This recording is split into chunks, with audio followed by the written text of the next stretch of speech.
할렐루야. 네, 기도하러 오셨는데 강의를 하라고 하니까 저도 참 마음이 이게 어떻게 하면 저는 기도하게 되는데요. 더구나 이렇게 어린이들이 이렇게 함께 하는 시간이라 참 대략 난감한 마음도 좀 드는데요. 하나님께서 각자에게 맞도록 또 지혜와 은혜를 주실 줄, 지식과 은혜를 주실 줄 믿습니다. 네.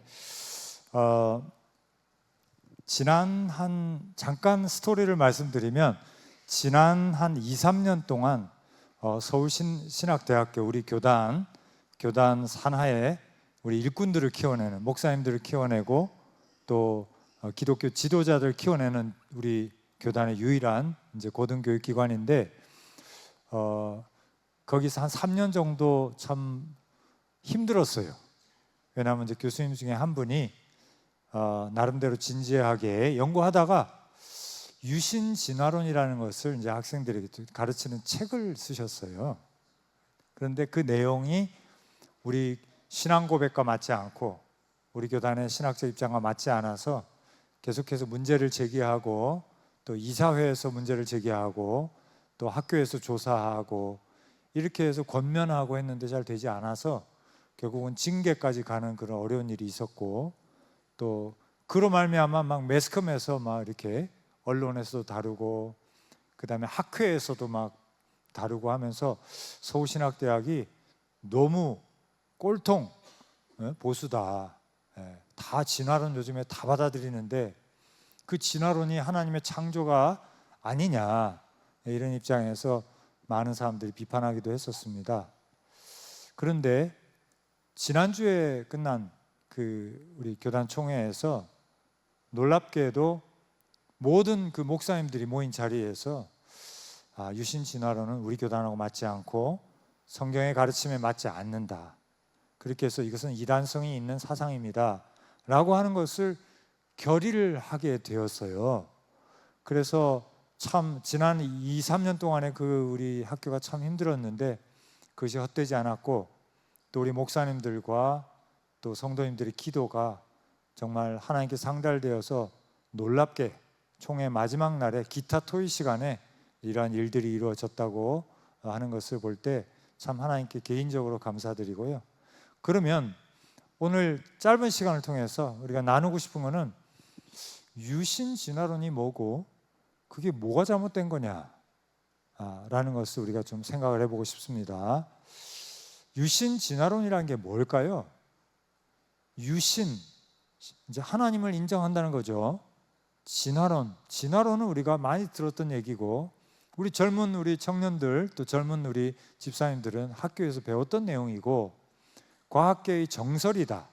생명의 기원에 관한 과학계의 정설로 알려져 있잖아요. 그런데 진화론이 뭐가 잘못됐을까?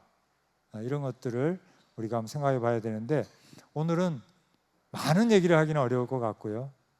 여러분 함께 들으시면서 최소한의 우리가 좀 기본적인 우리가 입장 정리가 되어지고 무엇을 놓고 기도해야 되겠다. 앞으로 우리 교단, 우리 성결교회, 서울신학대학교가 진리 위에 설 수 있도록 그렇게 기도하는 시간이 됐으면 좋겠습니다. 진화론이라고 하는 것은 기원과학이라고 그러죠. 여러 과학의 분야가 있지 않습니까? 물리학, 전체 물리학, 무슨 우주론, 또 뭐 여러 가지 생물학, 과학의 분야가 있지만 소위 말하는 기원과학이라고 하지요. 생물의 기원, 생명의 기원에 관한 학문인데 이 기원과학이라고 하는 것은 사실은 실험적으로 이거를 조사하기는 어렵습니다. 왜? 생물이 처음 생겼을 때 거기에 혹시 계셨던 분이 여기 계실까요? 손 잘 들어야 됩니다. 졸다가 아무 데나 손 들면 안 됩니다. 그때 본 사람 아무도 없거든요. 그러니까 기원과학이라는 것은 진짜 과학자들이 더듬어서 아는 거죠. 그래서 기원과학은 실험도 되지 않고 정확한 관측도 되지 않는 정말 어려운 그러한 과학인데 그 기원과학에 해당하는 진화론 주장은 뭐냐면 생명은 우연히 생겨났다라는 것입니다. 원시 수프 상태 뭐 이런 거 있잖아요. 원시 화학적인 이런 지구의 초기에 화학적 조건에서 자연스럽게 여러 것들이 모여서 아미노산이 만들어지고 거기서 단백질이 합성되고 거기서 생명이 시작되고 그 기원 자체를 우연에서 찾는 것입니다. 근데 여러분 들으실 때 어때요? 이게 우리 성경의 가르침과 잘 맞으실 것 같아요? 안 맞죠. 왜냐하면 성경은 분명히 뭐라고 얘기합니까? 태초에 하나님께서 천지를 창조하셨다고 말씀합니다. 그리고 그 안에 있는 모든 것들을 생명을 포함해서 창조하셨다라고 하기 때문에 성경적 신앙을 가지고 있는 사람들은 이 진화론을 받아들일 수가 없는 거거든요. 그래서 과학계의 정설이긴 하지만 과학의 법칙은 아니거든요. 기원에 관한 과학이기 때문에 거기에는 너무나 불확실성들이 많지요. 그래서 처음 첫 단추부터가 진화론과 우리 성경적 기독교 신앙은 거리가 있고 모순된다. 하나는 우연에서 생겨났다. 또 하나는 무슨 우연이냐. 하나님께서 설계하시고 하나님께서 말씀으로 창조하셨다. 차이가 있는 것이죠. 두 번째 또 큰 차이는 뭐냐면 진화론은 공통 기원을 얘기하죠. 공통 조상을 얘기합니다. 하나의 생명체로부터 그것이 나누어지고 자손이 생기고 번식하고 돌연변이가 생기고 변이가 생기고 그것이 유전되고 이러면서 하나의 조상으로부터 모든 지금 있는 종들이 생겨났다라고 주장을 합니다. 그러다 보니까 우리 인간은 어디서 나왔어요? 결국은 가까운 영장류로부터 그죠? 유인원으로 올라가서 유인원이 나오고 그 다음에 우리 인간이 나온 것이다. 다시 말하면 침팬지라든지 그 유인원의 종류들이 우리의 공통조상으로부터 우리의 계보의 조상이라고 보는 건데, 그런데 성경에 보면 어떻게 말씀하고 있어요? 하나님께서 모든 생물들을 어떻게 해요? 종류별로 만드셨다고 하셨잖아요. 그러니까 이게 우리하고 성경적인 창조신화하고 이것도 맞지를 않는 거예요. 우연히 생겨나고 그 우연히 생겨난 생명체로부터 공통적인 조상으로부터 모든 종들이 분화되어서 나왔다라고 하는 것과 우리 성경에 따라서 보면은 하나님께서 그게 아니고 종류별로 처음부터 창조하셨다라는 것을 성경이 분명히 말씀하고 있기 때문에 우리가 진화론이랑 맞지 않는 거예요. 자, 그러면 유신 진화론이라는 것은 어떻게 생겨났고 왜 생겨났을까요? 좋게 얘기하면 이렇게 말씀할 수가 있을 것 같아요. 우리 자녀들이 학교 가면은 과학 시간에 뭘 배우겠습니까? 진화론을 배우거든요. 그런데 교회에 오면은 선생님들이, 목사님들이 하나님께서 창조하셨습니다. 종별로 창조하셨고 인간은 특별히 하나님의 형상으로 만들었습니다. 이렇게 얘기한단 말이에요. 그러니까 애들이 어때요? 머리가 헷갈리는 거예요. 이게 교회 오면은 하나님이 창조하셨다 그러고 인간은 특별히 하나님이 또 특별하게 만드셨잖아요. 흙으로부터. 그리고 하나님의 그 생기를 불어넣어 주시고 생명이 되고 하나님을 닮은 존재로 특별하게 만들었고, 그런데 학교 가면은 전혀 그게 아니고 공통조상으로부터 우연히 생겨나가지고 그것이 돌연변이를 통해서 유전을 통해서 분화를 통해서 이렇게 해서 지금의 이 많은 종들이 만들어졌다. 그러니까 헷갈리니까 어떤 염려가 생기냐면, 야, 우리 자녀들이 교회 안 나올 것 같아. 세상 사람이 다 믿는 진화론을 갖다가 교회 오면 아니라고 하니까 이게 지금 반지성주의적인 집단이 아닐까? 어떻게 적응을 하겠냐. 그래서 우리 공부하시는 분들, 과학자들 또는 신학자들 중에 일부 우리 참 고민 많이 하시는 분들이 그러지 말고 우리가 과학에서 진화론이 맞다고 하니까 진화론을 하나님의 창조의 방법으로 한번 생각을 해보자. 하나님께서 그래 창조하셨는데 어떤 방법으로 창조했냐? 진화의 방법으로 창조했다고 하면 이게 딱 맞지 않냐? 하나님은 창조주, 방법은 진화론. 이게 얼마나 좋아 보입니까? 그렇죠? 그러니까 유신 진화론이라는 것이 바로 theistic evolution. 그러니까 진화론을 받아들이되 이거를 하나님께서 그런 방법으로 창조하고 계시다라고 하는 것을 우리가 한번 생각해 보자라는 것이 유신 진화론이에요. 그래서 어떻게 보면 그 동기에 있어서 우리 아이들을 생각하고 과학과 기독교의 이런 조화를 꾀하는 나름대로 진지한 노력이라고도 볼 수가 있습니다. 그럼 여러분 여기까지 들으시니까 그럴듯하지요? 괜찮죠? 그럼 우리가 유신 진화론 그냥 받아들이고 신앙생활 열심히 하면 될까요? 근데 가만히 들여다보니까 하나씩 뜯어보니까 유신 진화론은 우리 기독교에 득보다는 실이 어마어마하게 많고, 야, 진화론 믿어도 되니까 교회 와, 이렇게 하면은 도움이 될 것 같지만, 전도에 도움이 될 것 같지만, 유신 진화론을 받아들이게 되면은 너무나 많은 것들이 우리가 믿고 있고 고백하고 있는 모든 교리들이, 하나님의 진리들이 도미노처럼 이렇게 쓰러져요. 이렇게 하나씩. 그러니까 진지하게 생각하지 않으면, 아니 학교에서 배우고 사회가 다 인정하는, 과학자들이 인정하는 것을 받아들이고 그냥 창조신앙과 진화론을 합성해서 우리가 조화롭게 믿자라고 얘기할 수 있겠지만, 들여다보면 실상이 너무나 그렇지 않다라는 걸 발견하게 되는 겁니다. 그래서 오늘은 그 이야기를 여러분에게 조금 해드리려고 합니다. 제가 우리 은평교회가 이렇게 큰 스크린을 만들어가지고 제가 너무 좋아가지고, 왜냐하면 옛날에 이 주일 예배 오면 너무 막 좀 답답하잖아요. 근데 이쪽이 창문이 확 튀어가지고 그냥 찬양할 때도 바람이 불고 막 너무 좋은 거예요. 그런데 오늘 저녁에 와서 보니까 그게 좋은 게 아니라 이렇게 강의하기에 너무 좋은 스크린을 만들었어요. 한번 보여주실래요? 어디 가서 이런 걸, 이 글자가 보이겠어요. 그래서 정말 김 교수를 위해서 우리 유승래 목사님께서 이렇게 예비하시고 미리 이렇게 크다는 만들어 주셨구나 생각을 해봅니다. 자, 유신 진화론을 받아들이게 되면은 제일 먼저 부딪히는 게 뭐냐면 성경에 관한 문제예요. 성경의 권위. 한번 볼까요? 우리 성결교회는 이렇게 고백합니다. 성경은 하나님의 영감에 의해서 기록된 하나님의 계시죠. 우리 신앙의 표준이고 최고의 권위이고 절대 모호하고 틀림이 없는 하나님의 계시로서 오류가 없고 약점이 없고 실패가 없고 정확하게 기록되고 전달된 하나님의 말씀이며 가감하거나 폐할 수 없다. 성경은요, 우리 모든 신앙생활과 우리 삶의 최고의 기준, 최고의 대법원이 되는 줄로, 헌법재판소가 되는 줄로 믿습니다.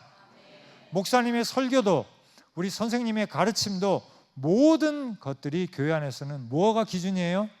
성경이에요.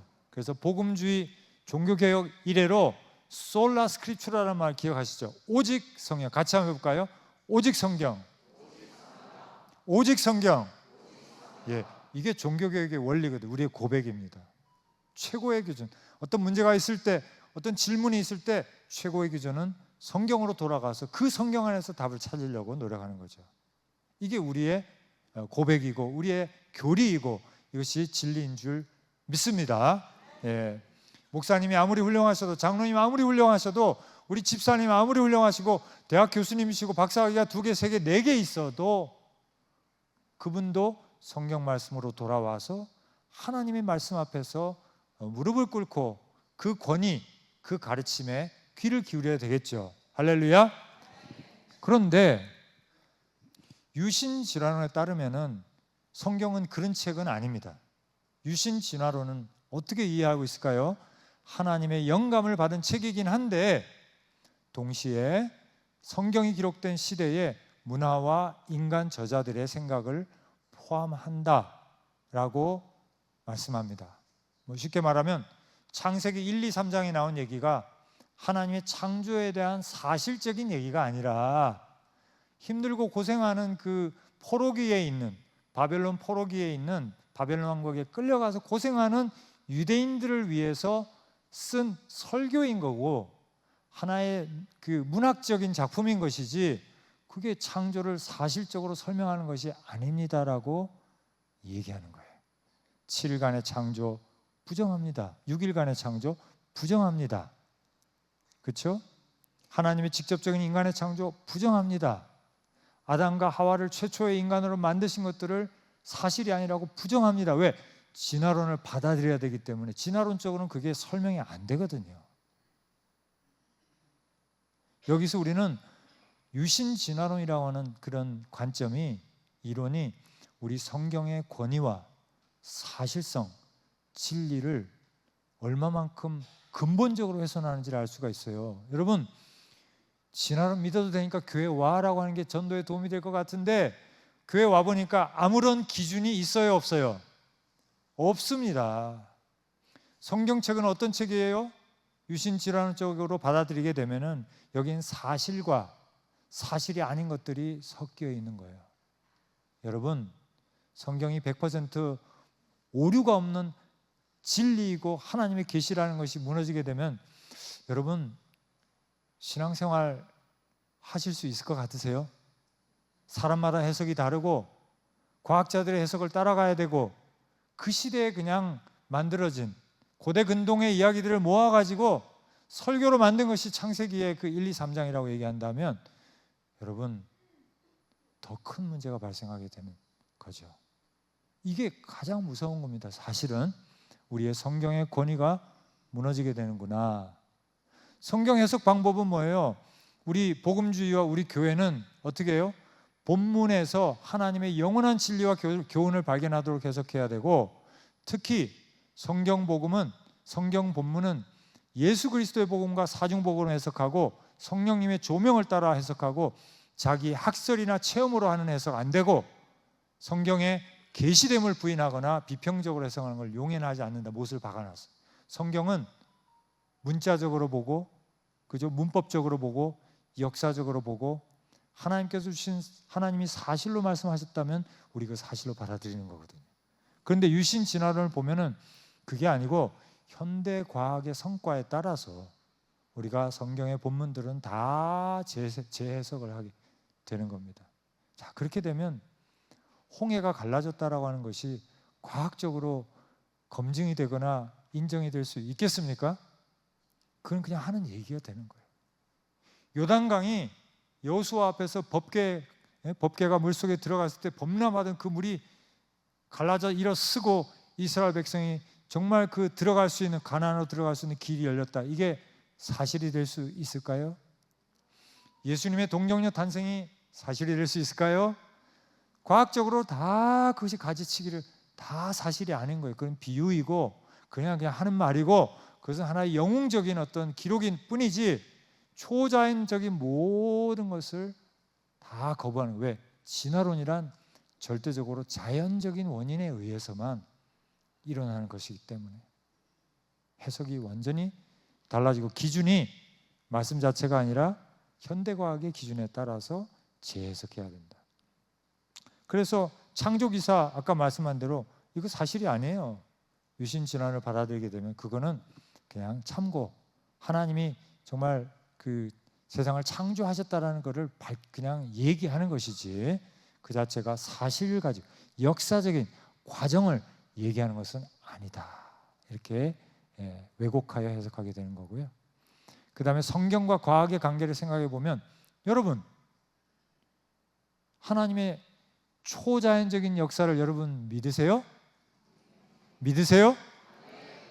다시 말하면 오늘날에 발달된 현대과학이 하나님의 그 하시는 일과 권능을 온전히 이해하고 있지 못하는 거 여러분 인정하세요? 우리 인간의 아무리 과학이 발달해도 천지를 창조하신, 이 광대한 우주를 만들어내신 하나님의 그 솜씨와 능력과 권능과 영광을 우리 인간이 다 이해할 수 없다는 걸 인정하십니까? 할렐루야. 이게 우리의 고백이거든요. 우리는 초등학생이에요.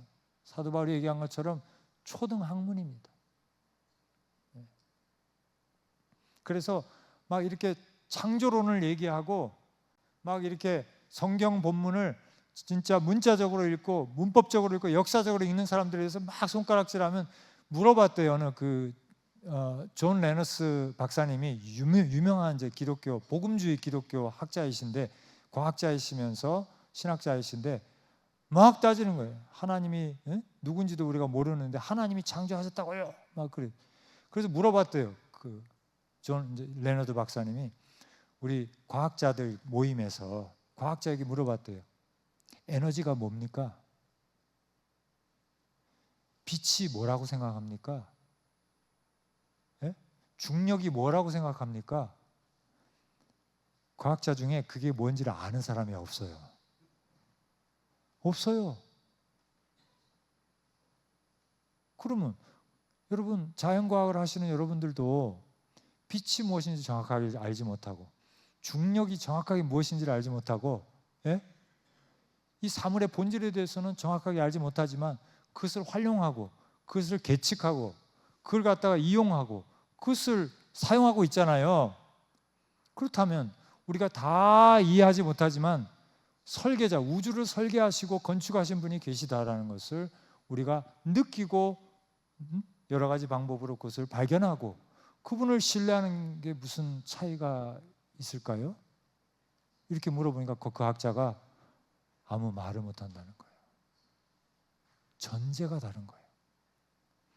이 진화론과 오늘날 과학의 가장 큰 문제는 뭐냐면 그것이 자연주의라고 하는 전제를 놓지 않고 있다는 거예요. 자연주의라는 건 뭐냐면 과학은 모름지기, 과학은 처음부터 끝까지 자연적인 원인과 결과만을 얘기해야지 그 위에 거는 얘기하면 안 돼. 이게 오늘날 자연과학의 대전제거든요. 그러니까 자연적인 걸 넘어가는 얘기를 하려고 그러면 그만하세요. 어디 과학자들 모임에 와서 그런 얘기를 하세요. 이렇게 되는 거예요. 여러분 가만히 한번 생각해 보세요. 이게 이치에 맞는 얘기입니까? 예를 들면 이런 거예요. 우리 이 대성전 안에 귀뚜라미가 있는지 없는지 한번 우리 찾아봅시다. 눈 크게 뜨고 한번 찾아봅시다. 그랬더니 귀뚜라미가 없어요. 우리 또 청소하시는 집사님들 얼마나 밤낮으로 수고하십니까? 귀뚜라미 없어요. 그랬더니 하는 말이, 그랬더니 우리 부목사님 중에 한 분이 오셔가지고 저 밖에 귀뚜라미 있는데요. 조용히 하세요. 왜 쓸데없는 소리를 해요? 우리 분명히 이 안에서 찾아보자고 했잖아요. 왜 밖에 있는 귀뚜라미를 얘기해요? 그런 얘기 우리 하면 여기서는 안 돼요. 그러고 나서 결론은 뭐냐면, 자, 오늘 우리가 다 찾아본 결과 이 세상에 귀뚜라미는 없습니다. 이렇게 얘기하는 거예요. 이게 지금 자연주의거든요. 딱 그 짝이 나는 거예요. 과학자들은 우리 있잖아, 자연적인 원인만 갖고 한번 생각해 보자. 인간이 어떻게 이렇게 정교할 수 있는지, 얼마나 정교합니까 우리 인간이, 그죠? 인간이 할 수 있는 일들을 보면 정말 어마어마하지 않습니까? 숙련된 운동선수, 숙련된 예술가, 그들이 할 수 있는 일들, 정말 과학자들이 만들어내는 그 공교한 그 요즘에 로버트 옵티머스 엄청난 것들 볼 때, 야, 인간은 정말 대단한 거예요. 어떻게 그렇게 만들었을까? 어떻게 우리가 이런 걸 할 수 있을까? 우리가 물어보잖아요. 그럼 우리는 뭘 얘기해요? 이건 인간의 능력을 넘어서는 거죠. 이거는 설계자가 있고 창조주가 있는 것이죠. 이렇게 얘기하면 조용히 하세요. 어디 과학자들 와서 그런 말씀하시면 안 되고, 그거는 우리는 과학은 어디까지나 자연적인 원인만 갖고 얘기하기로 했잖아요. 가슴이 복장이 터져요. 아니, 당신들은 사실관계를 알고 싶은 거예요? 아니면 자연주의자들끼리 모여가지고 우리가 허용하는 것만 얘기하기로 딱 선을 긋고 얘기하는 겁니까? 원인이 저 밖에 있다니까요. 그런 쓸데없는 소리 하지 마시라고. 그러고 나서 결론은 뭔지 아세요? 그러니까 창조주는 없어. 아니, 여러분 잘 들어보세요. 이상해. 처음부터 이렇게 얘기했거든요. 하나님 없이 우리 한번 원인을 찾아보자. 그죠? 자연주의라는 게 그런 거예요. 과학자들이 하나님, 초자연적인 거 다 빼놓고 우리 원인을 찾아보자. 원인이 있어 없어? 찾기 어렵죠. 근데 결론은 뭐예요? 그러니까 하나님은 없어. 이게 무슨 말이야? 하나님이 있는지 없는지 모르겠지만 우리 그 원인은 빼놓고 자연적인 얘기만 해보자고 해놓고 끝에 가서 결론은 뭐냐면 하나님은 없어. 이게 오늘날의 과학의 문제라는 거예요. 이게 필립 존슨이라고 하는 법학자가, 조국 있잖아요, 정치. 그분의 박사과정 할 때 지도 교수가 그분이었대요, 필립 존슨. 그분이 법정에 선 다윈이라고 하는 책을, 유명한 책을 썼는데, 그분이 법률가예요. 근데 다윈주의 그 진화론을 갖다가 법률적으로 한번 검토해 보니까 이게 좀 말이 안 되는 주장을 하고 있는 거예요. 아까 제가 말씀드린 그거예요. 좀 전문 용어로 하면 방법론적인 자연주의를 얘기해요. 그러지 말고 우리 과학자들 무리의 그룹에서는 방법론적으로 신의 존재는 빼놓고 초자연적인 건 얘기하지 말고 우리 이거 해보자. 끝에 가서는 형이상학적인 자연주의를 얘기하는 거예요. 그러니까 하나님은 없어. 다른 방법을 찾아야 돼. 무슨 말인지 아시죠? 이 대성전 안에는 귀뚜라미가 없어. 그리고 결론은 뭐예요? 귀뚜라미는 존재하지 않는다. 아니, 저 밖에 있는데? 저 산에, 신사동 산에 있는데? 그거는 우리 알 바 아니고 우리가 정리한 이 안에서 없다는 거니까, 그러니까 귀뚜라미라는 건 존재하지 않는다. 이런 억지를 쓰고 있다는 거예요. 필립 존슨이 하는 말이 그거거든요. 자연주의는 결국은 하나의 철학이다. 동어 반복이다. 결국 이거거든요. 자연주의가 깔고 있는 거는 신은 자연적인 현상을 설명할 수 없다. 그리고 결론은 신은 없다예요. 조금 어려운가요? 이해되시죠? 그런 억지를 쓰고 있다는 겁니다. 넘어가겠습니다. 하나님에 대한 이해. 자, 우리 성경의 가르침은 뭐예요? 같이 한번 읽어보겠습니다. 제 위에 첫 번째 칸 성결교회 가르침 시작. 하나님은 전능하시며 창조에 있어서도 전능하시고 온전하신 뜻과 계획에 따라 창조하셨다. 그런데 유신 진화론은 하나님은 자연 법칙을 세우시고 그 법칙을 따라서 역사하신다. 그래서 그 문제가 되는 모 교수님이 책에다 이렇게 썼어요. 하나님은 축구 감독과 같다. 홍명보 감독과 같다. 뭔 얘기예요? 감독이 그라운드에서 뛰는 거 봤어요? 안 뛴다는 거예요. 여러분 어떠세요? 하나님이 이 지금 자연 속에, 여러분의 삶 속에, 여러분의 가정에, 우리 교회 안에 지금 이 자리에 계셔요? 안 계셔요? 역사하셔요? 안 하셔요? 여러분의 그 간절한 아픔의 기도, 그 하나님께 올려드리는 그 탄원의 기도를 들으시고 역사하세요? 역사 안 하세요? 역사 안 하시면 굳이 우리 이렇게 바쁘고 피곤한데 불금 저녁에 우리 지금 뭐 하는 겁니까? 네? 우리 뭐 하려고 여기 앉아 있는 걸까요? 그렇죠? 하나님은 온전한 뜻과 계획과 우리 안에 임재 가운데서 역사하시는 초자연적으로, 필요하다면 자연의 법칙 속에 개입하시고 그것을 통해서도 만드시지만 그것을 멈추게도 하시고 구부러뜨리기도 하시는 능력의 하나님의 역사인 줄 믿습니다. 근데 유신 진화론은 아니, 축구 감독이 그라운드에서 뛰는 거 봐서 그거는 반칙이야. 하나님은 룰을 딱 만들어 놓고 법칙을 만들어 놓고 그 밖에서 법칙에도 내버려서 선수들한테 맡겨놓은 거지 왜 껴가지고 감독이 그러겠냐라고 얘기를 하고, 저는 그런 하나님을 안 믿거든요. 지금 내 마음속에 계시고 하나님의 그 뜻과 주권 가운데서 내 안에서, 우리 안에서, 은평교회 안에서 역사하시고 그 역사에 한계가 없으신 하나님을 믿거든요. 할렐루야. 차이가 있다. 유신 진화론은 하나님의 전능성을 자연 법칙, 그래 자연 법칙은 하나님이 만들었다고 생각하자, 인정하자. 그러나 그뿐이에요. 그 이상은 아니라는 거예요. 하나님은 직접적으로 개입하지 않는 것이고 또 못한다라고 얘기하는 겁니다. 하나님의 주권, 하나님은 역사와 자연에 대해서 절대적인 주권을 행사하신다고 우리 믿는데요, 유신 진화론은 당연히 자연 법칙에 의해서 제한을 받으신다. 하나님이 만든 법칙을 하나님이 어기겠냐? 마치 옛날에 이신론을 보는 것 같아요. 그죠? 하나님 창조하시지만 그 다음엔 타치하지 않는다. 이런 느낌이죠. 예. 그래서 유신 진화론은 하나님의 주권을 자연 법칙 아래 두는 거예요. 아니 그런 게 어디서, 하나님이 법칙을 만들었으면 고칠 수도 있고 끼어들 수도 있고 태양을 멈추게도 하실 수 있고, 그렇죠? 죽은 자를 살리실 수도 있고 하는 것이지. 그러니까 그 한계가 너무나 분명하다. 그 다음에 하나님의 거룩하심과 선하심. 하나님의 창조는, 창조의 방법도 거룩하시죠. 그렇죠? 사랑 그리고 인격성 가운데서 우리를 창조하시는데요, 유신 진화론은 뭐냐면 진화론적으로 창조했다고 얘기하니까 어떤 일이 일어나게 되면 자연 법칙에 따라서 죽어야 돼. 일단 여러분, 죽어야 하나님의 창조가 이루어지는 거예요. 예? 죽음을 통해서 다음 세대가 나와야 돌연변이가 되고, 그죠? 종이 생겨. 그러니까 죽음이 하나님의 창조의 방법이 되어버려요. 여러분 그거 괜찮으세요? 죽음이라는 게 하나님의 당연한 창조의 법칙이고 방법이에요? 아니죠. 그리고 진화론에 의하면 약육강식, 강한 것들이 약한 것들을 잡아먹고 찢어먹고 이렇게 하면서 종이 발전하고 생존하는 건데, 사랑의 하나님이 그렇게 처음부터 강자가 약자를 잡아먹으면서 그렇게 생물이 발전하는 것으로 창조하셨을까요? 성경은 그렇게 가르치고 있나요? 아니죠.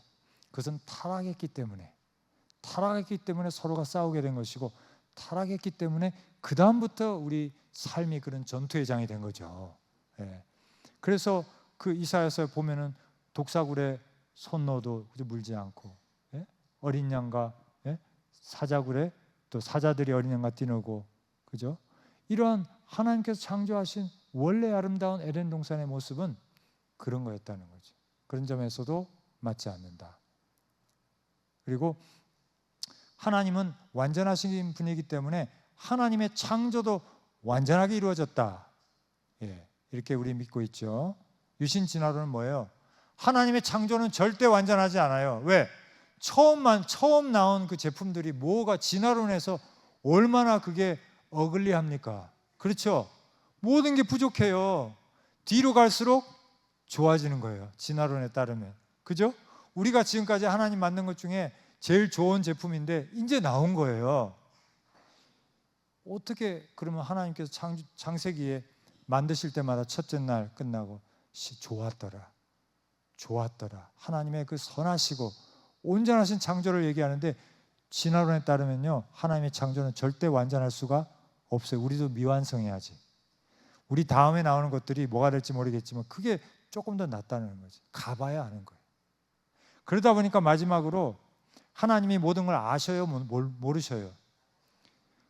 아시죠? 우리가 믿는 하나님은. 그러나 진화론을 따라가게 되면 하나님은 내일 일은 남 몰라요가 아니라 하나님도 몰라요. 왜? 자연의 법칙 안에서 약육강식 속에서 새로운 것들이 어떻게 나올지를 모르는 거예요. 팔이 4개가 된 게 나올지 2개가 된 게 나올지 모르는 겁니다. 하나님도 죄송해요, 가봐야 아는 거예요. 그래서 하나님은 그 유신 진화론 그 분은 그 책에다 그렇게 쓰고 있어요. 하나님은 피조물과 함께 모험을 하시는 분이다. 되게 듣기에 되게 좋은 말인 것 같아요. 아니, 하나님이 어떻게 될지 모르니까 나도 모르고 너도 모르는 거예요. 가보자. 최선을 기대하면서 우리 가보자. 그게 유신 진화론이 받아들이는 하나님의 연약한 모습인 것이죠. 넘어가겠습니다. 그래서 창조에 대한 이해는 아까 대강 말씀하셨는데, 창조는 무로부터 창조를 우리가 믿고 있는데, 무가 아니라 혼돈으로부터 창조, 원래 있던 것에서, 원시 수프에서 생명이 나왔지 않냐. 하나님께서 원래 있던 물질 속에서 생명을 창조하신 것이다, 이렇게 얘기하고요. 모든 창조를 그렇게 보는 거고, 그 다음에 하나님의 역할은, 우리 성경은 뭐예요? 하나님이 직접, 그죠? 모든 것을 빛이 있으라, 그죠? 물을 나누시고, 그 안에 이런 그 식물과 짐승과 직접적으로 창조하신 반면에, 여기서는 자연적인 선택의 과정, 자연의 과정을 통해서 만들어졌다, 이렇게 보는 겁니다. 그리고 하나님의 섭리를 우리 성경은 어떻게 가르쳐요? 하나님께서 지금도 여러분을 직접적으로 돌보고 계시다고 믿죠. 할렐루야. 믿으세요? 하나님께서는 얼마나 우리 인생에 관심이 많으신지, 여러분 한 분 한 분에 대한, 여러분 사랑하는 사람들이 한 분 한 분에 대한 관심과 배려와 돌봄을 지금 하고 계신 줄 믿습니다. 그런데 유신 진화론에 따르면 그런 것은 아니다. 그냥 창조의 그 법칙, 자연의 법칙에 맡겨두는 것이지 뭘 그렇게 특별히 하나하나를 챙길 수가 없는 것이죠. 그래서 섭리를 왜곡한다는, 섭리의 사역을 왜곡한다, 이렇게 볼 수가 있습니다. 조금만 더 할까요? 넘어가겠습니다. 그래서 인간 창조도 마찬가지로 하나님이 직접 흙으로 빚으시고 숨을 불어넣어 만드셨다고 우리는 성경을 통해서 배우고 고백하는 데 반해서, 유신 진화론은 자연적인 진화의 과정을 통해서 유인원을 거쳐서, 그 다음에 네안데르탈인을 거쳐서 지금의 호모 사피엔스가 나오게 됐다. 집단적으로 나오게 됐다. 집단적인 변종이 나오게 됐다. 이렇게 보는 것이고요. 예, 넘어가겠습니다. 네, 넘어가겠습니다. 인간의 죄. 아까 말씀드린 것처럼 유신 진화론은 하나님이 아담과 하와를 직접 창조하시지도 않았고요. 하등 동물로부터 진화한 것이라고 보고요. 예, 유신 진화론은 아담과 하와가 초기 인류의 일원이라고 보고 현생 인류보다 미개하고 하나님을 특별히 구체적으로 닮은 속성을 가지지는 않았다라고 보는 것이고요.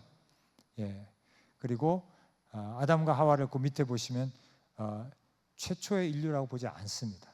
최초의 인류의 많은 집단 중에 상징적인 두 인물, 두 존재 이렇게 보는 것이고요. 네.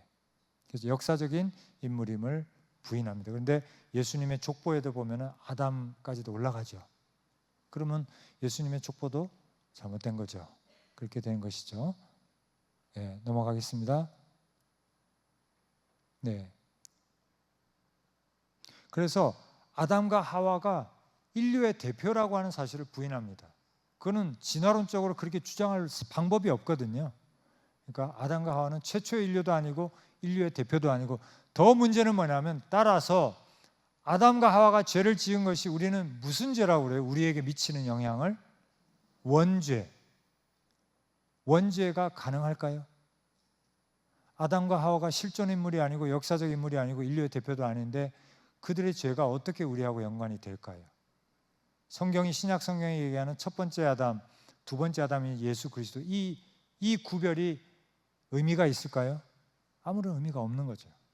그렇죠? 그래서 아담과 하와의 범죄는 우리하고 아무 무관한 거예요. 그러면 원죄의 교리가 여기서 도미노처럼 쓰러지는 겁니다. 모든 인간은 죄인이기 때문에 하나님의 영광에 이르지 못했다.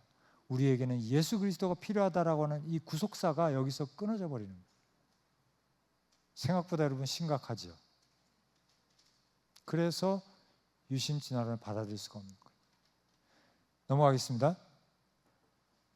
그래서 원죄는, 그렇죠? 죽음이 하나님의 창조의 방법이라고 주장하고, 넘어가겠습니다. 그래서 역사적으로 실존한 인물도 아니기 때문에 제일 밑에 가운데 아담과 하와로부터 유전된 원죄도 사실이 아니다 이렇게 주장을 합니다. 넘어가겠습니다. 예수 그리스도. 예수 그리스도는 요한복음 1장에 보면은 직접적으로 창조하셨죠. 태초에 말씀이 계셨고, 그죠? 만들어진 모든 것들이 말씀을 통해, 로고스를 통해서 이루어졌다라고 고백하고 있는데, 가르치고 있는데, 유신 진화론은 그런 거 없습니다. 그죠? 오직 자연 법칙에 따라서 이 모든 것들이 진화되어 생물의 진화가 이루어져 왔다라고 말합니다. 그래서 성자 하나님의 창조를 부인하고요. 그 다음에 인류의 타락과 원죄를 인정하지 않으니까 예수님의 구속사, 구속사역이, 대속사역이, 십자가 지시고 우리 죄를 사하시는 사역이 꼭 필요하지를 않게 되는 거예요. 원죄가 없는데, 죄가 없어졌는데 거기에 무슨 구속이 필요합니까? 무슨 구원이 필요합니까? 그리고 예수님이 일으키신 온갖 기적들, 예수님의 동정녀 탄생, 또 예수님이 죽은 나사로를 일으키신 것, 예수님의 사흘 만에 부활, 이런 것들이 가능하지가 않게 되는 거예요. 하나님은 그렇게 역사하지 않기 때문에. 하나님은 축구 감독과 같이 밖에서 응원하고 밖에서 코칭하지만 직접적으로 그렇게 역사하지, 생명의 성령을 통해서 일으키셨다는 것들은 있을 수 없는 일이다 라는 거죠. 넘어가겠습니다.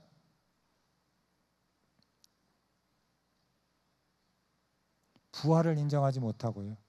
상징적으로. 그래서 유신 진화론자들이 쓴 책을 읽어보면 부활 이런 것들을 그냥 상징적으로 해석하는 거예요. 역사적 사실이 아니죠. 왜? 하나님은 초자연적으로 그렇게 개입하는 분이 아니라고 전제했기 때문이죠. 예수님의 재림은 어때요? 초자연적으로 구름 타고 오실 것 같으세요? 할렐루야? 아멘. 그런데 유신 진화론 상으로는 그런 것은 있을 수가 없는 거죠. 모든 것이 자연 안에서, 자연적인 역사 안에서, 자연적인 원인과 결과 연쇄, 그 연쇄 속에서만 이제 일어나게 된다고 볼 수가 있습니다. 넘어가겠습니다. 종말론. 종말론을 보시면 역사의 종말은 뭐냐면 없어요. 이 역사가 언제 끝난다고? 하나님이 초자연적으로 인간의 역사를 끝내시고 심판하신다고? 새로운 땅과 새로운 하늘이 신천지라니까 좀 이상하다. 죄송해요. 신천신지가 만들어진다고? 이러한 하나님의 초자연적인 개입은 가능하지가 않은 거예요. 재림 가능하지가 않은 겁니다. 그리고 천년왕국, 그것도 당연히 상징적으로 해석할 수밖에 없고, 최후의 심판, 초자연적으로 하나님께서 진행하시는 이런 것들을 역시 역사적으로 받아들일 수가 없기 때문에 상징적으로만 그런 것들을 얘기하는 것이고, 그래서 새하늘과 새 땅은 점진적으로 자연이 진화하는 그런 변화를 얘기하는 것으로 해석합니다. 심각하죠? 그 다음에 다음 보여주시기 바랍니다. 그래서 기독교의 아까 말씀드린 것처럼 유신 진화론은 어떤 의미에서는 우리 자녀들 세대를 향한 아픈 마음에서, 야, 진화론 믿어도 되니까 일단 교회를 왔으면 좋겠어, 하나님이 창조주라는 것만 인정하고 진화를 그래 하나님의 창조로 받아들이자, 이렇게 할 수 있을 것 같지만 그 유신 진화를 받아들이고 보니까 기독교의 모든 구속사가 인간에 대한 하나님에 관한 고백들이 하나하나가 다 깨어지고 만다는 거예요. 왜? 이건 근본적으로 우연의 무신론의 자연주의에 매여 있는 과정이기 때문에 초자연적인 하나님, 전능하신 하나님을 제한하는 그러한 주장이기 때문에 이 두 개가 맞지를 않는 거예요. 그래서 유신과 진화론은 맞지 않는다, 이렇게 말씀을 드릴 수가 있습니다. 우리 신앙의 근본을 도움되지 않습니다. 성경의 권위를 무너뜨리고 구속사의 모든 중요한 기둥들을 무너뜨리는 이거를 우리가 받아들여서는요, 그래서 이것을 먼저 받아들인 영국 교회 완전히 무너졌고요, 그렇죠? 미국 교회 무너져 가고 있고요. 그래서 우리 교단이 보수적인 성경적인 복음적인 교단으로서 이 신앙의 선배님들이, 그리고 우리 목회자들이 결단하고 지난주에 우리 대한민국에서 최초로, 우리 한국 교단 중에 최초로 이거는 이단성을 가졌다라고 이제 결의를 하게 된 것입니다. 그래서 여러분들 진화론에 대해서 따로 할 말이 많겠죠. 여러분 기억하시고, 유신 진화론은 가당치 않다. 동기는 좋을지 몰라도 결과는 너무나 파괴적이다. 우리 신앙의 근간을 파괴한다는 것을 기억하시고 갔으면 좋겠습니다. 마치기 전에 제가 책을 읽다가 아주 좋은 내용이 있어서, 오늘날 그러면 우리 교단처럼 창조론, 성경적 창조론을 주장하는 사람들이 얼마나 있을 것 같으세요? 몇 명 안 될 것 같죠? 아니, 저쪽 교단도 뭐 인정하는 것 같아. 저 목사님도 인정하는 것 같던데, 그렇게 생각하세요. 아니, 팀 켈러 목사님도 그 유신 진화론 인정하셨대. 막 흔들리는 사람들이 있어요. 그래서 제가 자료를 하나 준비했어요. 창조론의 세계적 확산에 대해서 간단히 말씀드리겠습니다. 넘어가겠습니다. 자, 호주가 놀랍게도요, TV 방송국에서 설문조사를 했는데 63만 명이 넘는 사람들에게 설문조사를 했는데 65%가 6일간의 하나님의 창조를 가르쳐야 된다, 이렇게 믿고 있는 거예요. 우리와 같은 성경적 창조론을 믿는 분들이 65%예요, 호주에. 여러분 믿어지세요? 두 번째로 캐나다 성인의 53%가 과학적 진화론을 반대하고 있어요. 절반 이상이 우리와 같은, 우리 성결교회와 같은 그런 인식을 가지고 성경적 창조론을 옹호하고 있다는 거. 기분 좋으시죠? 힘이 나죠? 영국이야말로 참 어려운 곳인데요, 10대 초반 학생들이 여론조사를 했더니 스코틀랜드에서 35%가 기독교는 창조론을 가르쳐야 된다, 청소년들이. 그리고 BBC 여론조사를 2005년도에 실시했는데 10명 중 네 명이 종교적인 대안, 창조론도 학교에서 가르쳐야 된다. 그 다음에 영국인의 48%, 절반만이 진화론이 맞다. 그리고 22%는 창조론이 가장 맞다. 17%는 지적 설계론이라고 하는 창조론이거든요. 일종의 그를 절반만이 진화론을 옹호하고 있다. 할렐루야. 예.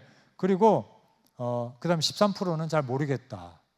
유럽 성인들에 대해서 여론조사를 해보니까 40%만이 진화론을 믿고 있어요. 그리고 21%는 유실론적 진화를 믿고 있고 20%는 특별 창조를 믿고 있고 19%는 모른다. 젊은 지구론자들이 가장 밀집해 있는 지역은 스위스, 오스트리아, 독일. 여러분 유럽 여행 가실 때 딴 데 가지 말고 스위스, 오스트리아, 독일로 가세요. 왜? 거기 창조론자들이 많잖아요. 여러분 우리 동지들이 많다 이거지. 글로 가세요. 자, 다음. 네, 네덜란드는 어떻습니까? 놀랍게도 우리 네덜란드가 너무 신앙을 잃어버리고 많이 자유주의가 됐고, 그죠? 거기에 뭐 암스테르담 가면 홍등가도 있고 좀 그렇게까지 갔나? 이렇게 생각하는데 의외로요. 예? 독일권 밖에 서유럽에서 창조론을 가장 강력하게 지지한 나라가 네덜란드라는 거예요. 절반 이상이 하나님의 존재를 고백하고요. 8%는 성경의 무호성을 고백해요. 얼마나 감사합니까? 이탈리아는 2005년도에 교육부 장관이 11살에서 14살까지 학생들에게 진화를 가르치는 것을 금지하겠다는 그러한 계획을 발표한 바가 있어요. 하도 그냥 과학자들이 떼거지로 막 반대해가지고 아마 실현은 안 된 것 같아요. 그래도 교육부 장관이 그렇게 계획을 발표했고요. 루마니아 같은 경우는 2005년도에 이 가톨릭과 개신교 학교에서 창조론 교과서를 사용할 수 있도록 허락을 했습니다. 세르비아 같은 경우는 교육부 장관이 2004년도에 8학년 교과서 안에서 다윈주의에 관한 강력한 챕터가 있는데 그 장은 읽히지 말도록 그렇게 조치를 했고요. 그리고 남미에서는 최고 창조론자들이 힘쓰는 데가 브라질이라고 합니다. 브라질에서는 지금 2004년에 한 설문조사를 보니까 브라질 인구의 31%만이 단지 1만 년 전에 창조되었다고 믿었고요. 압도적인 다수가 공립학교에서 창조론을 가르쳐야 된다 이렇게 믿고 있습니다. 여러분 이런 것들을 보면요, 이게 다른 사람 다 진화론 받아들이고 저 교단도 저 신학자도 내가 존경하는 저 목사님도 심지어는 진화론 다 얘기하고 지금 페이스북 봐봐. 안 그렇습니다, 여러분. 하나님께서 남겨두신 분들이 렘넌트가 있어요. 무릎 꿇지 않은 과학주의, 자연주의에 무릎 꿇지 않은 신실한 그리스도인 과학자들이 많이 있습니다. 대한민국, 아시아에서는 최고 창조론이 잘 발달되고 강력한 곳이 뭐든지 열심히 하는 대한민국이라고 합니다. 그래서 지금 현재 한국의 창조과학회는 2000년 회원수가 1300명에 달한다. 그래서 밀집도의 측면에서는 창조론의 수도라고 할 수 있다. 그래서 저는 개인적으로 창조과학이 그러면 다 맞느냐? 지구의 나이는 이렇게 젊으냐? 저는 그것이 꼭 그렇지 않을 수도 있다고 생각합니다. 그러나 중요한 건 뭐냐면 우리가 해야 될 것은 성경이 가르치는 창조론에 주의하고 그 원칙 위에서 다른 모든 학문적인 노력과 대화하면서 취사 선택하면서 신중하게 가야 될 줄로 압니다. 무슨 말인지 아시죠? 우리가 이건 틀리고 성경적 창조론은 그 주일학교용이야 라고 얘기하거든요. 그 주일학교에서 배우는 말하자면 동화 같은 건데 그걸 지금도 가르치면 어떡하냐 이렇게 얘기를 합니다. 그렇지 않습니다. 우리는 성경을 문자적으로 그리고 역사적으로 문법적으로 먼저 최선을 다해서 읽고 거기에서 사실로 얘기하는 것을 받아들이고 그걸 가지고 과학과 대화하고 또 다른 관점들과 대화하는 신중함과 이런 열린 대화의 자세가 필요하다. 왜? 하나님께서 구체적으로 어떻게 창조했는지에서 우리에게 모든 대답을 주시지 않았기 때문에 천국 가면 우리가 주님께 물어봐야죠. 그러나 그때까지는 우리가 신중하게 성경적 창조론 위에서 창조론을 또 이 생명의 현상들을 연구해 나가야 되겠다는 것입니다. 자연주의는 아니라는 거죠. 우연히 생명이 생겨났다는 거 아니라는 거예요. 하나님은 역사에 개입하지 않는다, 자연에 개입하지 않는다 아니라는 거예요. 하나님은 살아서 역사하시는, 초자연적으로 역사하시는 능력의 하나님이고 우리의 요 지성으로는 다 이해하실 수 없는 초월적인 하나님이라는 것을 오늘 또 우리는 고백해야 될 줄로 믿습니다. 장시간 동안 여러분 들어서 감사하고, 오늘 여러분 기도하실 때 서울신학대학이 성결교회가 이 창조신앙을, 성경적 창조신앙을 지키고 학문적으로 풍성하게 이거를 디펜스하고 변증하는 그 역할을 잘 감당하도록 특별히 기도를 부탁드립니다. 감사합니다.